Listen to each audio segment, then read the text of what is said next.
Assalamualaikum warahmatullahi wabarakatuh. Kembali lagi di channel Berita Mistis. Untuk kisah kali ini masih melanjutkan dari kisah yang sebelumnya, yaitu sebuah kisah yang ditulis oleh Restu Wiraatmaja, sebuah kisah yang berjudul Griya Sewu Demit. Sebelum kita masuk ke ceritanya, tekan dulu tombol like video ini dan jangan lupa tekan juga tombol subscribe channel ini dan nyalakan juga lonceng notifikasinya agar tidak ketinggalan cerita-cerita baru dari channel ini. Dan bagi teman-teman yang ingin membaca langsung ceritanya, nanti silahkan saja kunjungi linknya yang nanti akan saya sertakan di kolom deskripsi. Dan seperti apa untuk kelanjutan kisah ini? Langsung saja kita simak berikut ini.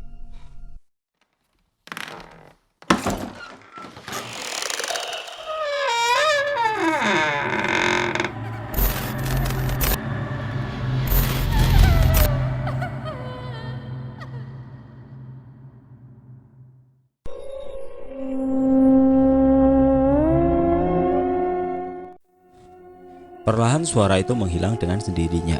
Aku yakin jika itu adalah sosok penunggu dari rumah ini, yang mungkin saja dia adalah sosok yang menengok dari dalam jendela rumah saat aku dan Pak Hartawan baru sampai di rumah ini. Dengan hati yang yakin, aku pun memberanikan diri untuk membuka pintu kamar mandi. Tanganku bergetar saat menarik pintu itu secara perlahan. Yang aku takutkan adalah ketika sosok itu tiba-tiba muncul di hadapanku dan memberikan jump scare yang sangat mengerikan. Dan ketika aku membuka pintu, bah, tanpa rasa salah Mas Ajib pun langsung mengagetkanku tepat di hadapan pintu kamar mandi. Astagfirullah Mas Ajib. Kaget ya? Jantungku hampir copot Mas. Oh iya Mas, tadi manggil-manggil nama saya. Tadi sih cuma minta ambilin gayung. Kan emang Mas yang ngasih gayung dari kamar mandi sebelah kan? Gayung? Dari tadi saya di depan loh. Pas Mas masuk kamar mandi, saya udah di depan. Loh, Mas gak bercanda kan? Beneran Mas, aku gak bercanda. Loh, tadi yang ngasih gayung dari kamar mandi sebelah siapa? Setan kali. Mas, cangkemmu loh dijaga. Ya udah, jangan dipikirin. Aku dan Mas Ajib pun langsung meninggalkan tempat tersebut. Namun saat kami berdua melangkah beriringan, kami mendengar suara kaki yang diseret-seret ke lantai. Mas, denger nggak? Tanyaku. Iya, aku dengar. Aku dan Mas Ajib pun menengok ke arah belakang secara bersamaan. Namun di belakang sudah tidak ada apa-apa. Mungkin itu perasaan kami berdua saja yang memang sudah takut akan atmosfer rumah yang begitu sunyi dan senyap. Kami berdua pun langsung berjalan kembali dan masuk ke dalam kamar tanpa memikirkan suara apa yang barusan terdengar di telinga kami masing-masing. Di dalam kamar, Mas Aji pun langsung menyalakan rokoknya dan bercerita terkait perjalanannya hingga bisa bekerja di perusahaan ini. Lumayan seru juga, bisa menambah pengalaman terkait apa yang memang sudah dilalui oleh Mas Ajib sendiri. Waktu sudah menunjukkan tengah malam. Aku dan Mas Aji pun memutuskan untuk tidur karena memang besok sudah masuk kerja. Mula-mula Mas Aji mematikan semua lampu kamar. Lalu dia pun kemudian bercerita tentang pengalaman horornya saat menempati kamar yang sekarang kami berdua tempati. Tahu nggak Mas, kemarin waktu saya tidur di kamar ini, ada dua anak kecil yang nengok dari jendela. Gak tahu itu anak warga apa bukan, ucapnya dengan nada sedikit pelan. Anak warga kali. Emang kejadiannya jam berapa? Tanyaku. Jam 1 pagi Mas. Mana ada anak warga jam segitu keluyuran terus nengok dari jendela depan ini, ucap Mas Ajib sambil menunjukkan ke arah jendela kamar yang memang gordennya terbuka sedikit. Terus anak kecil itu bentukannya kayak gimana? Tanyaku yang mulai penasaran dengan cerita Mas Ajib. Bentukannya sih wajar kayak anak kecil. Tapi yang buat aku mikir gak wajar, kalau dia adalah manusia, kedua bola matanya besar banget, ucap Mas Ajib sambil memberikan gambaran terkait besaran dari kedua bola mata anak itu. Terus dia ngapain aja Mas? Tanyaku kepada Mas Ajib. Dia bilang, ayo main lu. Anak warga mana yang tengah malam ngajakin main? Mas, udahlah, jangan serem-serem, udah malam nih. Ya udah Mas tidur aja, aku juga ngantuk nih. Aku pun menutup seluruh wajahku dengan sarung yang aku bawa dari rumah, karena memang tidak ada selimut. Bagiku, sarung adalah pengganti dari selimut. Beberapa menit kemudian aku sudah mendengar suara ngorok dari Mas Ajib yang tampaknya sudah tertidur dengan pulas. Ya Allah, ini beneran langsung tidur? Tanyaku sambil menggoyang-goyangkan tubuh Mas Ajib. Dan benar saja, secepat itu Mas Ajib tertidur. Mungkin karena kelelahan, Mas Ajib pun langsung tertidur dengan cepat. Namun entah mengapa aku sendiri tidak bisa tertidur. Padahal mataku sudah benar-benar sepet dan ngantuk berat. Namun karena ini adalah kamar baru, jadi kemungkinan besar aku beradaptasi lagi dengan tempat yang baru. Lama-kelamaan bunyi suara malam terus terngiang-ngiang dari luaran rumah. Sunyi dan sepi, suara angin yang menjatuhkan dedaunan dari pepohonan depan rumah begitu jelas terdengar. Suara hewan malam saling bersautan satu sama lain. Pikirku hanya satu, mengapa aku sulit tertidur? Pikiranku masih terngiang-ngiang dengan cerita dari Mas Ajib begitu dirinya mendapatkan gangguan terhadap anak kecil yang mengajaknya bermain. Perlahan aku menatap ke arah jendela untuk membuktikan apakah benar sosok anak kecil yang diceritakan oleh Mas Ajib itu benar-benar ada. Saat aku membukakan sarung dan menatap ke arah jendela, aku langsung terkejut dengan pintu kamarku yang tiba-tiba saja langsung terbuka dengan sendirinya. Astagfirullah. Lalu dari arah luaran kamar sudah terdengar suara tikus terjepit yang memang jarang aku temui suara seperti itu. Aku yang penasaran pun mencoba untuk mengetahui sesuatu yang ada di luaran kamar. Namun, rasa penasaranku akhirnya terbayar ketika aku melihat sosok pocong sedang berdiri tegak di hadapan kamar ketiga sembari menggoyang-goyangkan kepalanya secara perlahan. Allahu Akbar, astagfirullah. Aku pun langsung menutup pintu itu secara perlahan dan menguncinya. Pikirku adalah agar pocong itu tidak masuk ke dalam kamar. Namun bukankah pocong itu termasuk makhluk gaib dan sewaktu-waktu dirinya bisa menembus pintu dengan mudah? Aku tidak memikirkan hal itu. Tubuhku langsung bergerak untuk menuju tempat tidur semula. Aku langsung menutupi seluruh wajahku dengan sarung agar bisa cepat tidur. Namun apa yang aku harapkan ternyata terjadi lebih cepat dari apa yang aku duga. Tiba-tiba suara anak kecil terdengar jelas tepat di luaran jendela. Aku yakin ini hanyalah imajinasiku saja karena memikirkan hal itu berulang kali. Namun saat dimana ada kalimat yang membuatku tidak nyaman seperti apa yang Mas Ajib ucapkan sebelumnya. Main yuk, main yuk. Pikiranku langsung tidak tenang. Hatiku berdegup dengan kencang, tidak seperti biasanya. Aku pun mencoba memberanikan diri untuk membuka sarungku dan melihat sosok anak kecil yang dibicarakan oleh Mas Ajib. Dan benar saja, sosok itu tengah berada di hadapan jendela sembari melambai-lambaikan kedua tangannya ke arahku, seperti ingin mengajaknya bermain di tengah malam yang sunyi dan sepi. Main yuk, Panji, main yuk. Sosok anak kecil yang telah dibicarakan oleh Mas Ajib benar-benar nyata. Mereka berdua sudah berada di luaran dengan kedua bola mata yang ukurannya melebihi kelereng ukuran besar.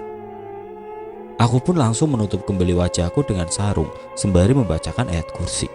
Aku merasa aku berada di rumah yang salah.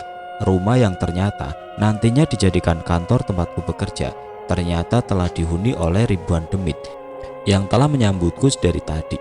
Dalam rasa ketakutan, aku pun terlelap dalam tidur. Aku mencoba untuk tidak memikirkan hari buruk itu untuk kedua kalinya.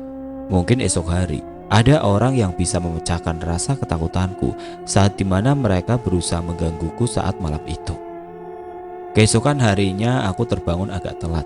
Pintu sudah terbuka lebar dan ternyata Mas Albi sudah berdiri di depan pintu sembari tersenyum lebar. Bagaimana? Tidurnya nyenyak kah malam tadi? Ucap Mas Albi sembari tertawa. Aku yakin Mas Albi sudah tahu terkait sosok-sosok yang menghuni di rumah ini. Karena dengan bahasanya yang seperti itu, kemungkinan besar Mas Albi memang sudah memperkirakan itu semua akan terjadi. Aku pun membereskan tempat tidurku. Lalu Mas Albi yang sudah berdiri di hadapan pintu kemudian masuk ke dalam kamar karena melihat wajahku yang sedikit murung. Ada apa Mas? Kok wajahnya murung gitu? Semalam aku tidak bisa tidur Mas. Memangnya kenapa? Aku diganggu terus sama penghuni di rumah ini, makanya aku bangunnya telat pagi ini. Wajar Mas, kamu kan penghuni baru, Terus juga kamu bisa melihat mereka, makanya energi kamu akan bersentuhan dengan mereka. Maksudnya Mas? Ya udah, Mas mandi dulu, terus nanti kita ngobrol berdua di depan.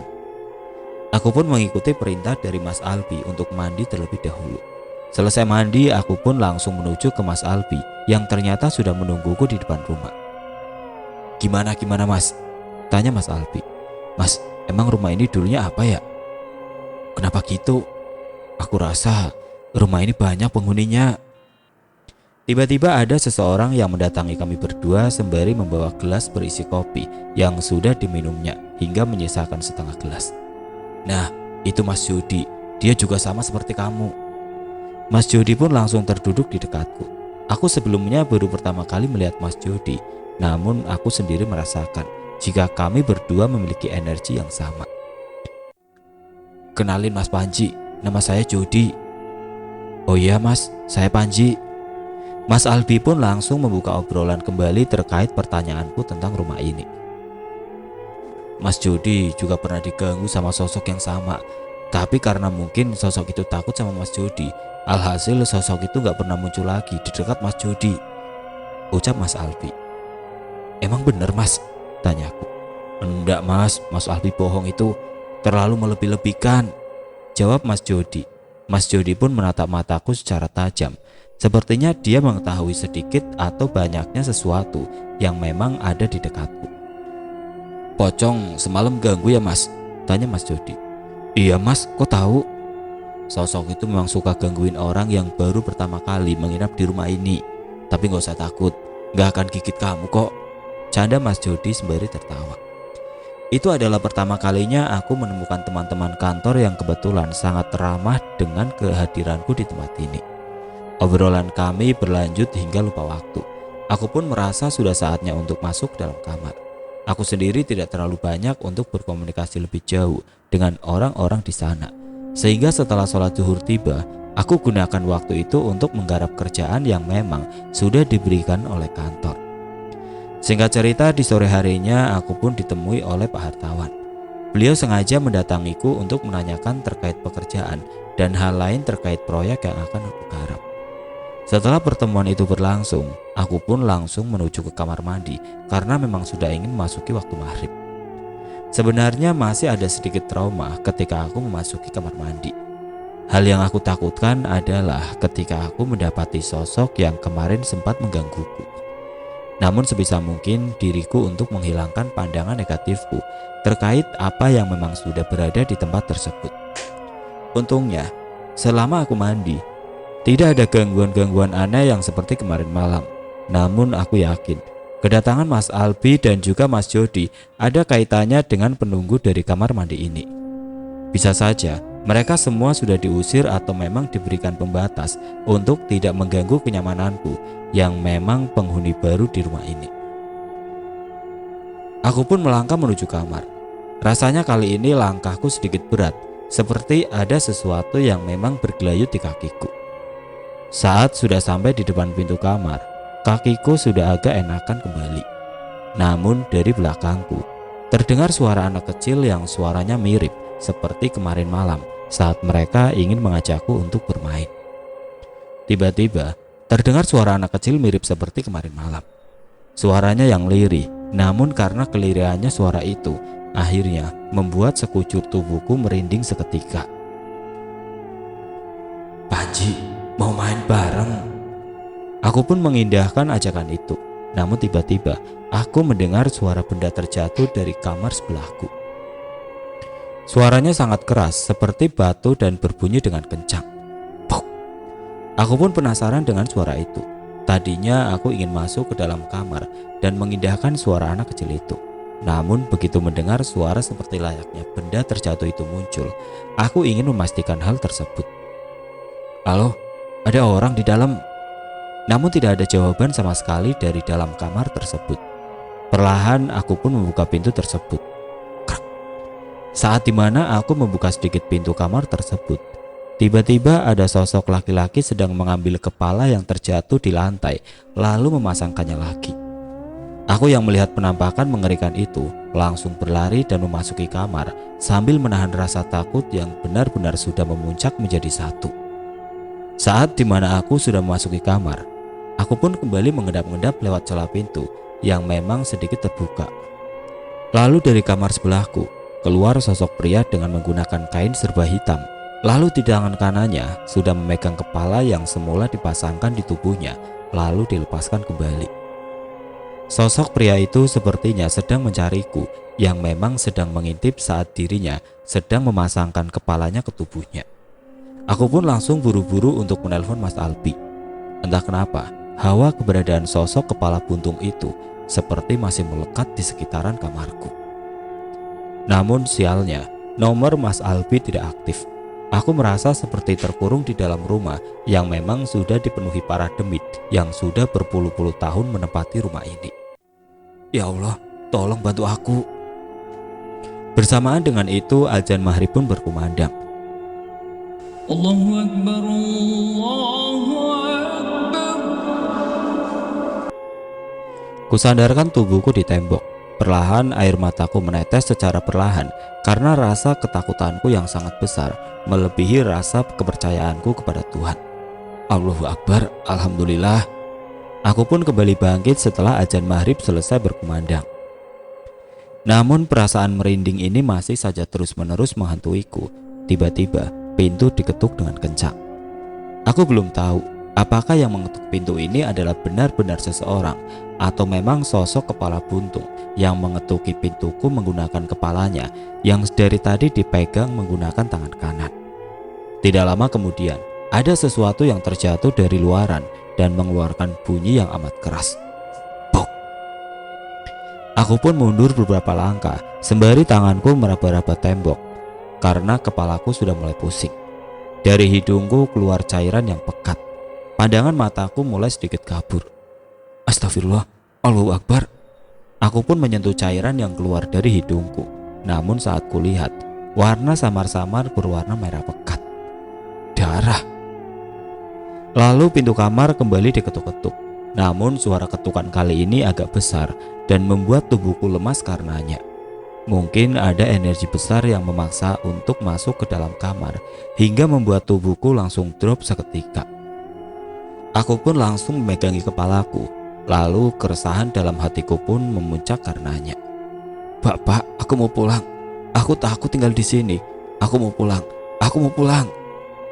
Bersamaan itu kepalaku dipenuhi suara tawaan, tangisan, rintihan, ajakan, ucapan bahasa Jawa. Suara alunan gamelan yang menjadi satu hingga membuat kepalaku serasa ingin pecah karena mendengarnya. Berhenti, aku tahu kalian sudah lama di sini. Aku hanya ingin kerja. Jangan ganggu aku lagi. Tolong hentikan. Tiba-tiba pintu terbuka. Pak Hartawan dan Mas Albi langsung masuk ke dalam kamar. Mereka berdua terkejut saat melihatku yang sudah berlumuran darah yang keluar dari hidung. Astagfirullah, Panji, kamu kenapa? Aku pun langsung menjauh dari mereka berdua. Kali ini aku melihat seluruh demit penghuni dari rumah. Jangan masuk ke sini. Mas Albi yang mengetahui hal tersebut langsung menengok ke arah belakang. Dia tahu jika aku ini merupakan anak yang memiliki garis keturunan. Sehingga anak sepertiku adalah anak yang menjadi incaran para demit karena bau tubuhnya yang sangat harum bagi mereka. Mas Albi pun langsung menutup pintu. Tidak lama kemudian dia pun membacakan sesuatu, lalu dia tiup daun pintu sebanyak 7 kali. Kenapa, Bi? Tanya Pak Hartawan. Mas Panji diganggu, Pak. Jelas Mas Albi. Astagfirullah. Aku terus menutupi kepalaku yang masih terngiang-ngiang dengan suara aneh yang membuat kepalaku pening, seperti diputari oleh banyak orang. Mas Panji, istighfar, ucap Mas Albi. Mas Albi terus melantunkan kalimat istighfar di telingaku. Aku baru sadar bahwa mereka itu benar-benar membantuku ketika tubuhku direbahkan di kasur. Mataku yang semula terpejam karena tidak ingin melihat mereka yang sudah menunggu di luar kamar. Kini aku memberanikan diri untuk menatap Pak Hartawan dan juga Mas Albi yang sepertinya sudah sangat khawatir dengan keadaanku. Mas, kamu gak apa-apa kan? Tanya Pak Hartawan. Pak, mereka tadi ada di depan pintu. Mereka semua, mereka yang berada di rumah ini. Mas Albi segera menenangkanku. Terlihat di luar kamar juga sudah ada Mas Jody dan salah satu karyawan yang hanya membukakan hanya satu matanya. "Kami sengaja mengundang mereka karena keadaan kamu benar-benar buruk, Mas. Kami merasa kecolongan jika kamu sampai seperti ini. Maafkan kami, Mas," ucap Pak Hartawan. Aku hanya terdiam. Tubuhku menggigil seketika. Rasanya baru pertama kali aku mendapati sebuah kejadian aneh yang menimpa diriku selama menempati sebuah tempat untuk bernaung. Mas Albi pun dibisiki oleh Pak Hartawan. Sepertinya ada sesuatu yang memang bermasalah pada diriku. Mas Albi ingin membantu kamu untuk menutup bagian punggung kamu. Boleh kan?" tanya Pak Hartawan. "Punggung saya kenapa, Pak?" tanyaku. "Enggak apa-apa, Mas. Ini hampir mirip seperti iga jaran," jelas Mas Albi. Setauku iga jaran adalah posisi di mana tubuh seseorang telah berlubang dan rawan akan ketempelan-ketempelan oleh makhluk-makhluk yang tidak kasat mata. "Boleh kan, Mas?" tanya Mas Albi. "Iya, Mas, boleh," ucapku. Pak Hartawan pun akhirnya keluar lalu menutup pintu kamar. Kini hanya tersisa aku dan Mas Albi yang berada di dalam kamar. "Coba pegang tanganku, Mas. Mas ngerasain pancaran energiku nggak?" tanya Mas Albi. "Aku nggak ngerasain sama sekali, Mas," jawabku. "Iya, Mas. Mas tahu kenapa?" tanya Mas Albi. "Nggak tahu, Mas," ucapku. Sosok yang menjaga Mas sudah kewalahan ketika menghadapi sewu demit di rumah ini, jelas Mas Albi. "Maksudnya, Mas?" tanyaku lagi. "Mas punya kodam turunan. Kodam turunan Mas tidak mampu untuk menghadapi semua demit di rumah ini. Jumlah demit di rumah ini kisaran 1000. Namun yang baru menampakkan ke dalam hadapan Mas hanya beberapa saja. Mereka yang menampakkan diri kepada Mas adalah sosok-sosok yang tertarik dengan tubuh Mas," jelas Mas Albi. Aku tidak menyangka ternyata apa yang dikatakan oleh Bapak benar. Jika aku sedikit kecolongan saja di tempat ini, niscaya aku sudah tidak berdaya. "Pasti bapakmu menitipkan sesuatu kan pada Mas Panji?" tanya Mas Albi. "Iya, Mas. Dia memberikan sebuah amalan untuk berjaga-jaga," jelasku. "Itu akan tergunakan jika waktunya tiba. Untuk sekarang, Mas akan aku bimbing terkait bagaimana caranya untuk mengendalikan kelebihan Mas. Tapi sebelum itu, punggung Mas harus ditambal dulu. Ada beberapa lubang yang rawan untuk ditempeli oleh mereka yang ada di sini," jelasnya. Mas Albi pun langsung meminta kepadaku untuk menghadap tembok dan membelakangi Mas Albi. Lalu kedua tangan Mas Albi menyentuh punggungku secara perlahan. "Kalau serasa panas, bilang saja, Mas." Aneh tapi nyata, punggungku serasa panas seperti ada setrikaan yang berjalan perlahan di tubuhku. Mas Albi bilang, jika memang tubuhku sudah berlubang, maka akan ada sisa-sisa energi negatif yang masih mengendap di belakang punggungku. Perlahan tapi pasti, punggungku yang semula merasakan hawa panas kini berubah menjadi sedikit sejuk. Aku tidak tahu apa yang diberikan oleh Mas Albi kepadaku. Namun Mas Albi sendiri tampaknya sudah tahu terkait siapa penjagaku yang menjaga tubuh ini. "Oke, Mas, sudah selesai. Tapi ini belum selesai. Mas harus perlu untuk berhati-hati lagi," jelas Mas Albi. "Memangnya kenapa, Mas?" "Selain Mas juga disukai oleh mereka yang tidak terlihat, Mas juga diincar oleh para dukun yang ada di sini." "Tujuan mereka mengincar saya kenapa, Mas?" "Mas memiliki sebuah kelebihan yang dapat menghancurkan mereka secara perlahan. Karena itulah para dukun biasanya akan memberikan ujian kepada Mas lewat orang-orang yang ditempeli makhluk tidak kasat mata," jelas Mas Albi. Ternyata Mas Albi sudah memperkirakan hal itu semenjak kedatanganku ke tempat ini. Namun menurut Mas Albi, suatu hari nanti aku akan didatangi oleh seseorang yang ditempeli oleh sosok makhluk gaib. Dan ternyata itu adalah ujian terbaruku ketika menginap di rumah ini. Lalu, apakah yang dimaksud oleh Mas Albi? Sosok apakah yang nantinya bakal menjadi penghalang baru Panji? Lalu mengapa orang itu ditempeli oleh sosok tidak kasat mata oleh seorang dukun? Apakah ingin membuat Panji tidak betah untuk tinggal di kota P? Atau memang karena ada maksud lainnya? Semenjak kejadian itu, aku lebih banyak berdiam diri di dalam kamar. Rasa takut yang menjadi alasan utamaku untuk keluar dari kamar, walaupun hanya sekedar menyapa teman-teman kantor dan karyawan lainnya. Urusanku yang memang belum selesai harus digadang-gadang oleh para penghuni dari rumah ini yang terkadang seringkali mengganggu kenyamananku di saat bekerja. Sebenarnya, aku sendiri ingin menanyakan kepada Pak Hartawan ataupun kepada Mas Albi terkait latar belakang rumah ini hingga menyimpan banyak sekali kesan mistis yang memang sudah tertanam lama. Namun hatiku sendiri seperti belum yakin untuk menanyakan sesuatu yang bernilai sangat sensitif itu kepada mereka berdua. Takutnya karena pertanyaan yang tidak seharusnya menjadi pembahasan ini, mereka berdua menjadi kehilangan respek terhadap apa yang seharusnya aku lakukan di tempat ini. Pagi itu aku sudah kedatangan salah seorang karyawan juga yang bernama Mas Aryo.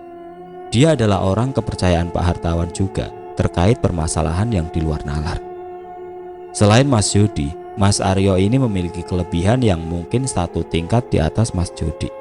Karena itulah Pak Hartawan sangat mempercayai Mas Aryo untuk bisa menangani masalah seperti ini, terlebih lagi kepada karyawan baru yang memang memiliki kemampuan yang sama, namun belum terlatih sepertiku. Awal mula aku didatangi Mas Aryo, aku merasakan sedikit bentrokan energi.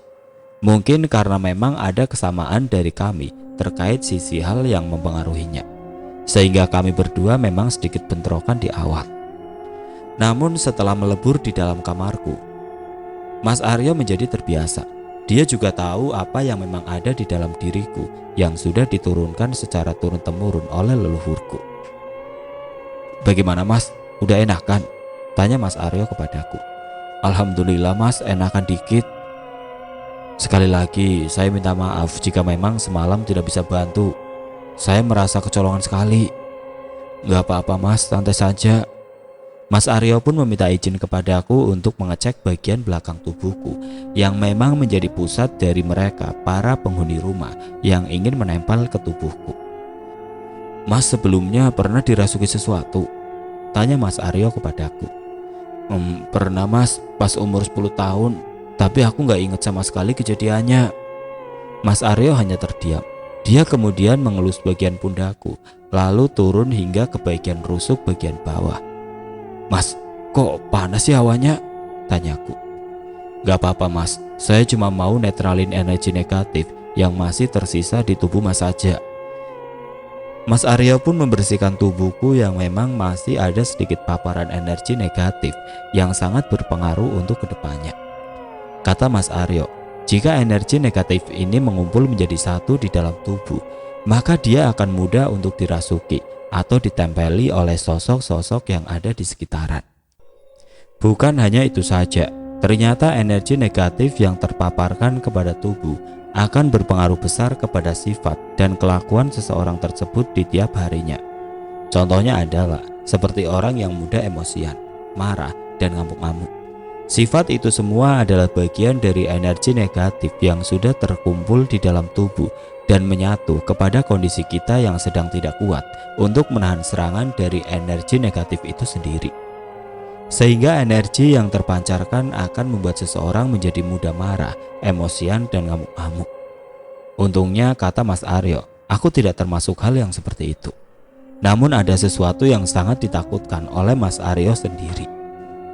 "Tapi Mas, ada sesuatu yang sangat berbahaya dari tubuh Masnya ini," jelas Mas Aryo. "Apa memangnya Mas?" tanyaku kepada Mas Aryo. "Sesuatu yang memang mengikuti Mas ini berasal dari sebuah kerajaan kuno yang terkenal akan kesabarannya yang luas, namun juga amarahnya yang mengerikan." Aku belum mengerti maksud dari Mas Aryo sendiri. Aku hanya berusaha untuk tidak mengenali siapa itu. Kalaupun aku mengenalinya, kemungkinan besar akan ada sesuatu yang terjadi begitu saja. "Saran saya, Masnya hati-hati. Akan ada banyak orang yang memang menginginkan Masnya," jelas Mas Aryo kepadaku.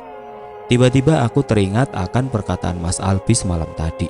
Aku ingat jika Mas Albi mengatakan hal yang sama kepadaku terkait orang yang menginginkanku. Tapi dalam konteks keinginan mereka sendiri, aku belum tahu apa yang memang mereka tujukan dariku sendiri. Setelah proses pembersihan itu selesai, Mas Aryo pun membakar rokok kreteknya. Kata Mas Aryo, rokok kretek ini adalah salah satu energi yang memang harus dihisap ketika dirinya melakukan transfer energi kepada orang lain. Karena itulah, Tampak sekali rasa lemas yang dirasakan oleh Mas Aryo sewaktu dirinya berusaha menetralkan energi negatif yang masih terpancar di tubuhku ini. "Bagaimana Yok? Aman?" tanya Mas Albi. "Aman. Simbahnya ikut ke tubuh anak ini," jelas Mas Aryo. "Pantes, badannya jadi tidak seimbang," ucap Mas Albi sembari menatapku. "Tapi yang nyangkut bukan sembarang orang." "Maksudnya Yok?" Mas Aryo pun meminta kepada Mas Albi untuk mendekatinya. Sepertinya Mas Aryo berencana untuk membisiki sesuatu kepada Mas Albi terkait siapa yang mengikuti hingga saat ini. "Ah, serius?" tanya Mas Albi seusai mendapatkan bisikan oleh Mas Aryo. "Serius, makanya aku sedikit takut jika anak ini diambil sama orang lain." Selesai menghabiskan rokok kretek, Mas Aryo pun langsung menatapku sembari tersenyum. Sepertinya Mas Aryo ini tahu betul terkait apa yang menjadi lelakon atau perjalanan nasib dari kehidupanku ke depannya. "Ya udah, sekarang jangan dibawa serius. Pokoknya kalau ada apa-apa bilang saja, nanti aku bantu kamu. Yang betah-betah ya di sini." Aku hanya mengangguk paham. Di dalam hati aku masih belum tahu apa yang baru saja dibisiki oleh Mas Aryo kepada Mas Albi. Jika memang sesuatu yang mengikuti dari kerajaan kuno Jawa, lalu siapa raja itu yang dimaksud? Apakah dari garis keturunan bapak atau ibuku ada yang menurunkan hal tersebut? Setelah usai semua urusan Mas Aryo, aku pun langsung meminta izin untuk mandi terlebih dahulu, lalu melanjutkan pekerjaan kantor. Karena rumah ini jika pagi digunakan sebagai kantor, berbeda jika malam nanti. Karyawan yang masuk ke kantor sekaligus tempat penginapanku hanya beberapa orang saja. Hal inilah yang menjadikanku sedikit ketakutan karena memang sepinya suasana kantor di malam tiba. Dan jika pekerjaan sudah selesai, kadang aku sendiri bingung ingin kemana. Terlebih lagi pribadiku yang sangat tertutup dan sulit untuk memulai berbicara. Hingga membuat orang-orang berpikiran jika aku sendiri memiliki pribadi yang cuek dan bodoh amat.